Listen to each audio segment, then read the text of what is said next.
The twin bell towers of St. Peter the Apostle Church slowly disappeared on the horizon behind two cars speeding out of the dusty Mexican town Chalchihuites, known wistfully as the birthplace of spring. Rushing along the mile-high foothills of the Sierra Madre Occidental mountains, the two cars transported 4 prisoners, just informed that they were headed for the state capital of Zacatecas City, 137 miles away to the southeast. You will explain your position to government officials, taunted their guards, soldiers implementing the anti-Catholic force of the revolutionary government. Driving northeasterly for a few minutes, about a mile out of town, the cars suddenly veered to the side of the road and rolled to a stop at El Puerto de Santa Teresa, a nondescript stretch along the primitive roadway that would develop into the Sombrerete Chalchihuites highway. Forced from their seats, the prisoners, Catholics, 1 priest and 3 laymen, stumbled from the cars on that August 15, 1926, forced down a parched slope of dirt. A graveyard of flora in the arid plateau's xeric shrubland dotted with skeletal clumps of fractured grass and the occasional awkward patch of opuntia, prickly pear cactus. High noon, the men, captors and captured, sweltered under the ravaging sun that traveled overhead, in its zenith, along its route in conjunction with the Tropic of Cancer. As the temperature flared, so too did the tempers of the tormentors. You all conspire to revolt against the government, they accused the 4 men. We offer you freedom. All you need to do is acknowledge the legitimacy of the anti-religious laws of President Plutarco Elias Calles. That's all you need to do. Devout Catholics in an anti-Catholic Mexico, all 4 refused. 2 of the men, both fathers, one spiritual, the other temporal, were picked out. Father Luis Batiz Sainz. Born on September 13, 1870, in San Miguel del Mezquital, a pious child, he began attending minor seminary at the age of 12 and received the sacrament of holy orders on January 1, 1894. As a priest, he became known for his pastoral zeal and his fervency in Eucharistic adoration. In a revolutionary time when it was dangerous to speak out, he preached against political revolution and its inherent violence.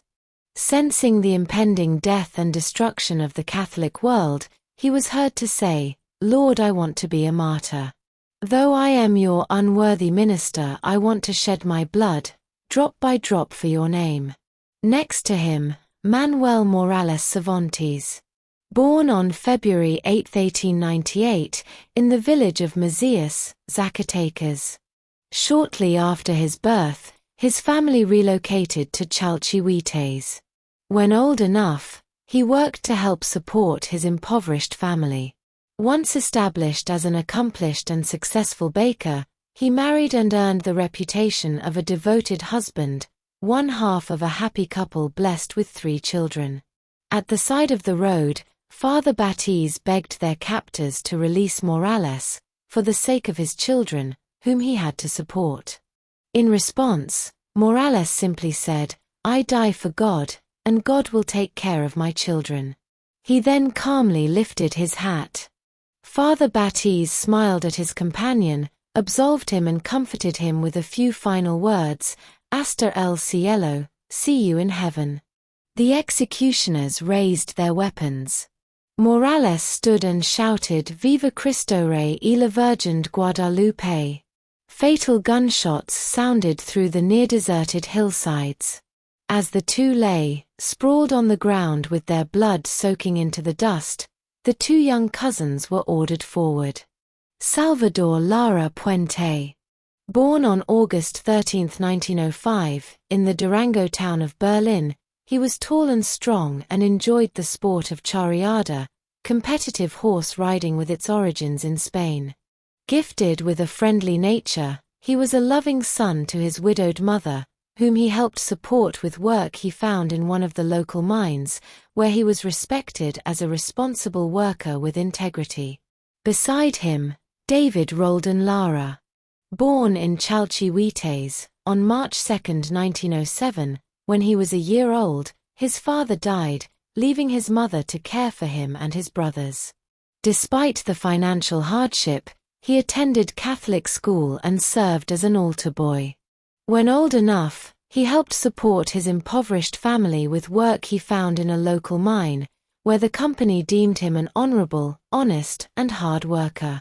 He was well liked by friends and co-workers because of his joyful, generous, kind, understanding nature, and his girlfriend held him in esteem as an upright man. Both men vehemently, explicitly denied their movement's involvement in violence. Led about 170 feet away from the bodies of Morales and Batiz, the cousins calmly recited an act of love as they knowingly walked to their martyrdoms. "O my God, I love thee above all things with my whole heart and soul, because thou art all good and worthy of all love. I love my neighbor as myself for love of thee. I forgive all who have injured me, and I ask pardon for all whom I have injured." Standing, helpless, they faced the firing squad. Both men shouted, "Viva Cristo Rey y la Virgen de Guadalupe," as their executioners raised and fired their weapons. Close to death, Roldan lay on the dirt, bleeding, as one of the gunmen walked over to him and fired the final bullet, the tiro de gracia. This would mark one of the first mass executions in the bloody beginning of what would become known as the CRISTERO War, the struggle between devout Catholics in the Church and Christophobes in the Mexican government. It was a battle between the Christian individualists who believed in man's God-given rights to be free to worship and the socialist collectivists who believed it was the state that determined rights in its efforts to control everyone and everything. What had sparked the executions was a boycott, hastily planned after Mexican President Plutarco Elias Calles signed into law, on June 14, 1926, the dictates of the law for reforming the Penal Code, commonly referred to as Calles' Law, which basically outlawed Catholicism. Published on July 2, it was to take effect on July 31. The 33 articles of Calles' Law were intended to ensure the destruction of the Catholicism in Mexico by giving the state powers over the Church, such as, all priests were to register with the government, the number of priests in each parish was to be drastically reduced, all monasteries and convents were to be dissolved, all education was to be secular, all churches were to be under the supervision of government authorities, religious garb worn outside the church was illegal, the Catholic Church could not own property, and all churches, religious houses, seminaries, parochial schools, etc. were deemed government property. To the new laws, Catholics had two public responses, one from the laity and one from the hierarchy. From the laity, on July 23, as a stronghold of religious defense and a socio-economic action against the anti-Catholic laws, the National League for the Defense of Religious Liberty called for the boycott, to take effect on the same day as the Calles' Law, July 31. In a handout, the League proposed the following action program. 1. As of July 21 of the current year and while the decree issued by the Executive of the Union, on June 14, is in force, reforming and adding to the Penal Code, the inhabitants of the Mexican nation who love freedom will develop a general action in defense or blockade throughout the country. 2. The blockade will consist of the paralysis of the social and economic life by the following general means. A. Abstain from advertising and buying newspapers that oppose this action or do not support it. Silence will be understood as lack of support. Regarding the newspapers of Mexico City, no action will be taken against them, except by express determination of the League. B. Abstain from making purchases that are not essential for daily subsistence, for example, not buying luxury items and, if possible, clothing items. Suppress the superfluous, such as sweets, fruits, snow, soft drinks, etc., and even in the articles of first necessity to acquire only the indispensable. C. The greatest possible abstention is the use of vehicles, especially individuals, and, if necessary, choose the least expensive. D. Abstain from attending all kinds of entertainment, both public and private, theaters, cinemas, dances, walks, etc. E. Limitation of electricity consumption. F. Total abstention from attending secular schools. This enumeration does not mean that other means of the same nature that are deemed appropriate in each locality are no longer used, for the greater effectiveness of the proposed object. 3. Each person who loves freedom must become an effective propagandist of this action and must exercise it, in a particular and energetic manner, against those who intend to break or weaken it. 4. According to the cases and special conditions of each place, the action will intensify against the interests of people or groups that are enemies of freedom. These energetic procedures should not cause scruples or terror, as it is an extreme case of life and death for the Catholic Church in Mexico. The program that we have just released, of the League of Religious Defense, was authorized by the Mexican Episcopate, as can be seen in the letter that we transcribe below. Private correspondence of the Bishop of Tabasco, Mexico. July 14, 1926. Mr. Rafael Ceniceros y Villarreal, Mr. Luis Bustos and Mr. René Capistran Garza. Our dear Sirs, in the session of the Episcopal Committee, on the recently passed July 7, the communication presented by you was studied, in which the cooperation of our authority was requested for the peaceful campaign called Social Economic Bloc that will be undertaken by the League for the Defense of Religious Freedom, in order to obtain the repeal of the laws that oppose said freedom. After a careful examination of your project, we found it worthy of all commendation both for its proposed purpose and for the orderly and peaceful manner in which it will be carried out. We are with you in this work that claims very just rights, and we effectively recommend to our clergy and faithful the most effective participation in such a laudable undertaking.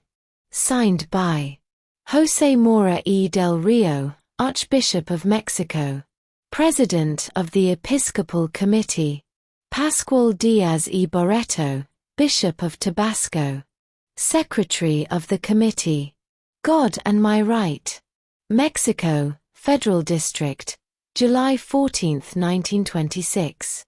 From the hierarchy, 2 days after the League made its announcement, the Catholic religious authorities ordered, on July 25, that, beginning July 31, clergy would not offer the holy sacrifice of the Mass nor any of the other sacraments throughout all of Mexico. They announced, "We archbishops and bishops who are in agreement, to our venerable councils, to our venerable secular and regular clergy, and to all the faithful of our beloved dioceses, health, peace and blessing in our Lord Jesus Christ.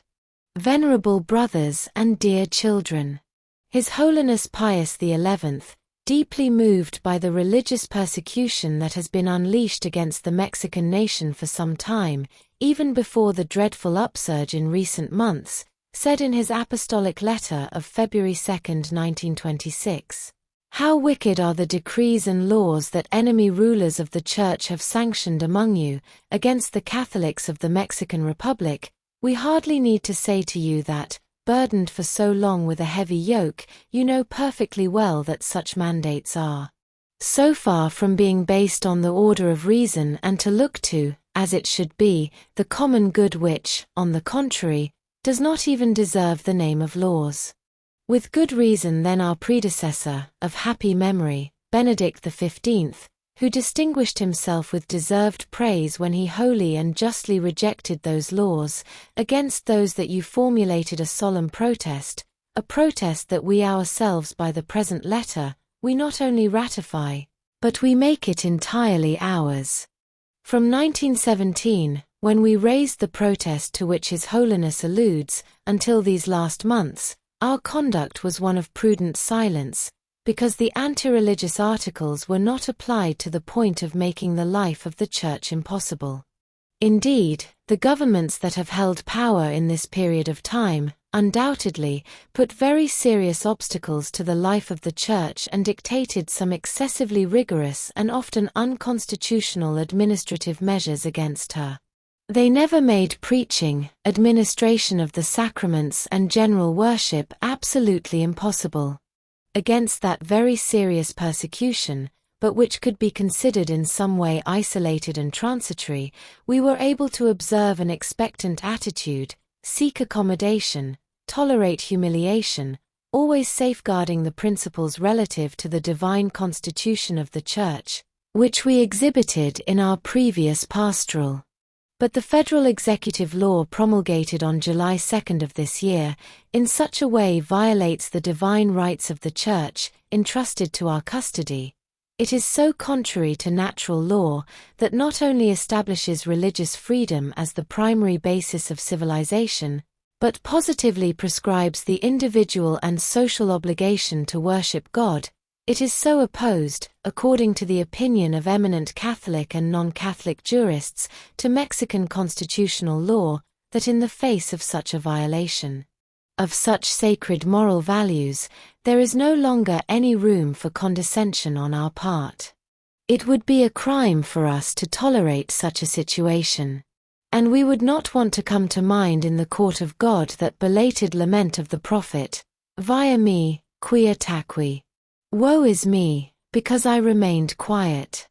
Who does not see that to convert acts prescribed or advised by God and therefore, most holy acts protected by all the laws of educated peoples, acts that for centuries have been the soul and life of the Mexican nation? Who does not see, we say, that turning such acts into crimes, worthy of punishment, certainly more rigorous than those imposed on crimes against morality in general, against life, against property and other rights of citizens?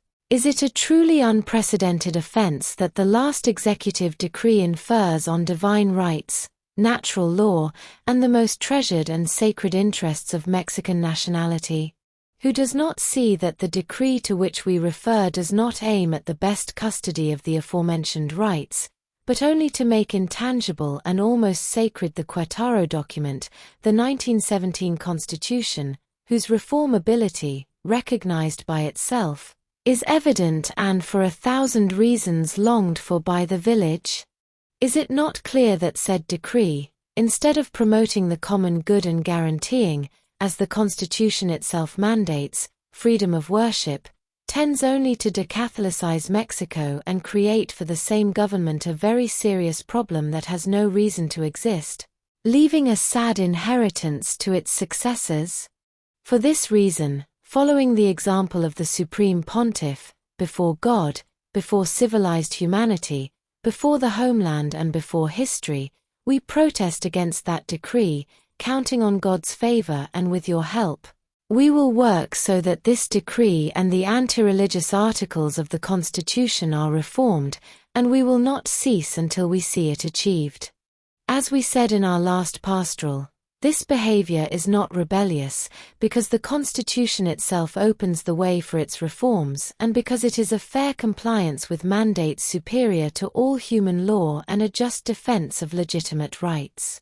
In the impossibility of continuing to exercise the sacred ministry according to the conditions imposed by the aforementioned decree, after having consulted with our Most Holy Father, His Holiness Pius XI, and obtained his approval, we order that, from July 31 of this year, until we decide otherwise, the public worship that requires the intervention of the priest will be suspended in all the temples of the Republic.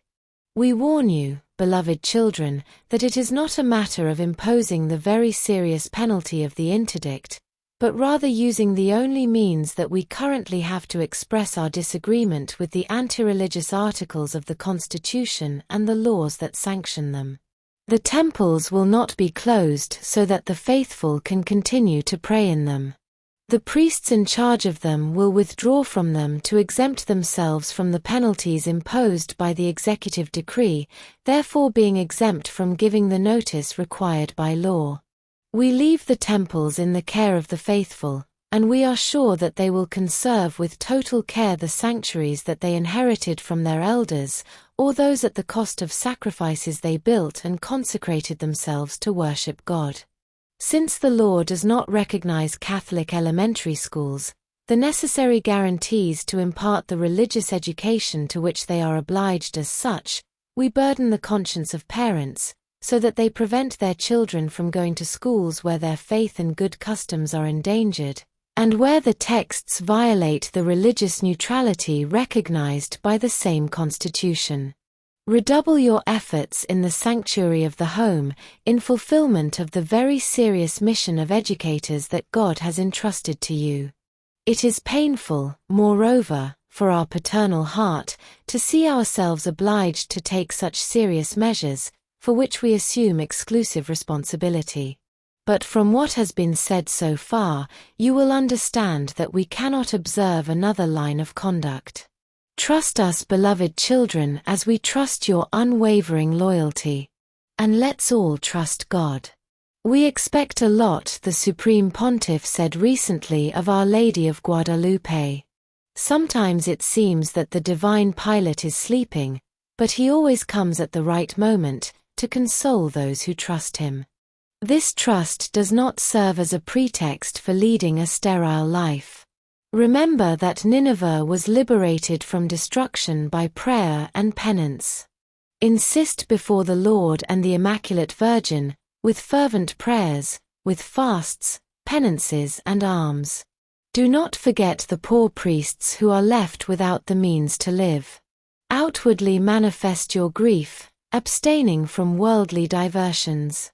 Seek by all lawful and peaceful means the repeal of those laws that take from you and your children the necessary and inestimable treasure of religious life. It is evident that neither your social position, nor any mandates received nor any interests, would excuse a serious crime before God and before men, to those Catholics who cooperate with the very serious evils that the application of anti-Catholic laws brings with it. And with much greater reason you should avoid the shameful attribution of traitor to religion and avoid the grave canonical penalties incurred by those who, protected by the so-called popular action, would dare to denounce sacred people or property. We present some of the penalties incurred by the baptized in the Church of Jesus Christ. They incur in excommunication especially reserved to the Holy See.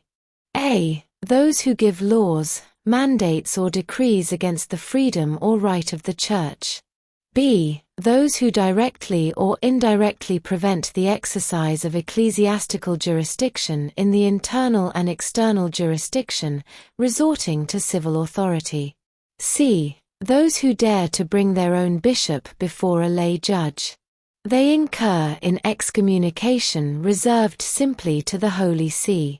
A. Those who give their name to Freemasonry or other similar sects, who plot against the Church or against legitimate civil authorities.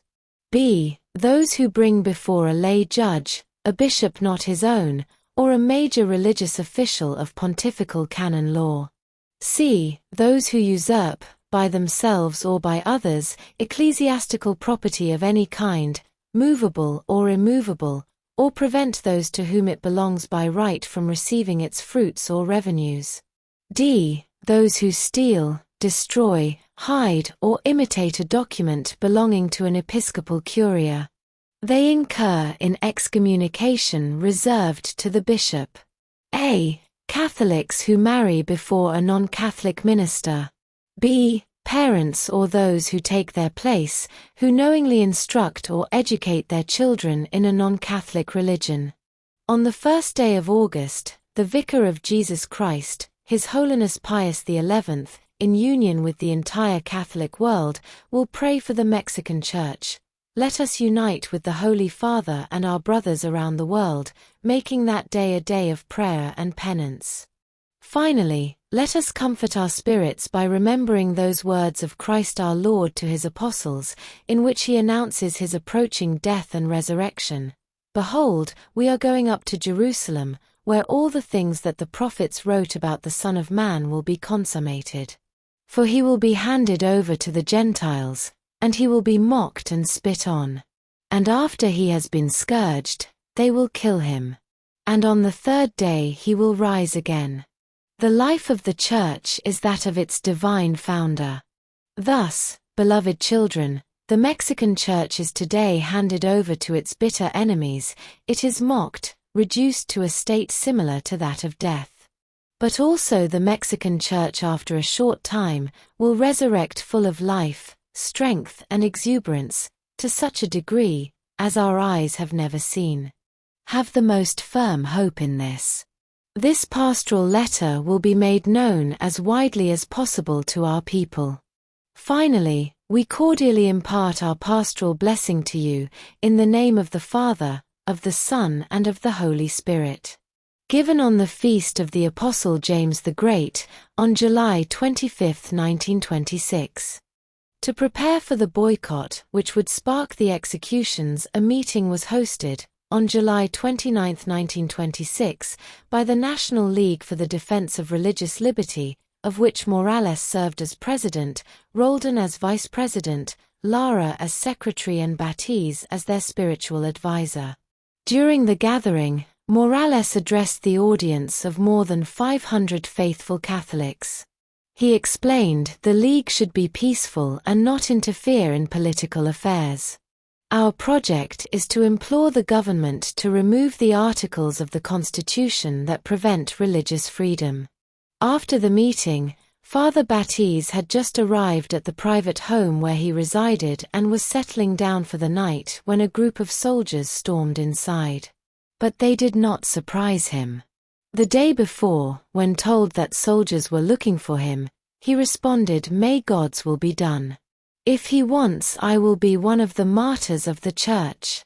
Accusing him of being a conspirator to overthrow the government by planning an uprising against the government, they arrested him and hauled him to the municipal hall in Chalchihuites, where they locked him up and tortured him.